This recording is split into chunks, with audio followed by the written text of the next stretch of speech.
Kāda noklusēta aktualitāte.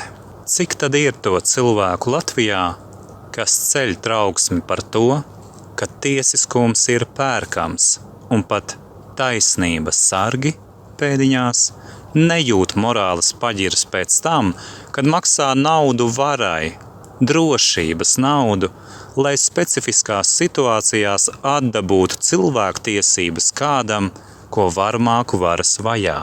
Vai tāda tā brīvība? Vai tāds ir tas tiesiskums, ko uztur nodokļu maksātāji? Un kāpēc tieši tu klusē par to, kas ir nepieļaujama noziedzīga rīcība? Un kāpēc tu maksā šādai valstī, vai lai netaisnība ietu vairumā?